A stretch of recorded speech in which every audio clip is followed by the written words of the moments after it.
कि जब तुम पे शदीद डीमोटिवेशन, मायूसी और गम हावी होगा, तो उस दौरान, उस मोमेंट में तुमने वो अल्फाज और वो दुआएं कहनी है जो हमारे नबी कहा करते। इधर उधर की चीज़ें नहीं कहनी, जो मार्केट में चल रही हैं वो चीज़ें नहीं, जो सुन्नत से साबित अल्फाज हैं वो कहने हैं। Promise me this. वो क्या है?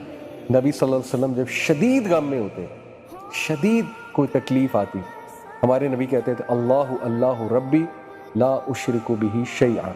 इसी तरह हमारे नबी कहते थे या हय्यु या कय्यूम बिरहमतिका अस्तगीस। इसी तरह हमारे नबी कहा करते थे ला इलाहा इल्लल्लाहुल अज़ीमुल हलीम, ला इलाहा इल्लल्लाहु रब्बुल अर्शिल अज़ीम, ला इलाहा इल्लल्लाहु रब्बुस समावाति व रब्बुल अर्ज़ि व रब्बुल अर्शिल करीम। इसी तरह नबी सल्लल्लाहु अलैहि वसल्लम ने सिखाया कि जब तुम पे रिग्रेट हावी हो जाए, तुम कहो मेरे साथ ये क्यों हुआ, काश ऐसा हो जाता तो ना हो, तो कहो क़द्दर अल्लाहु व मा शाअ फ़अल।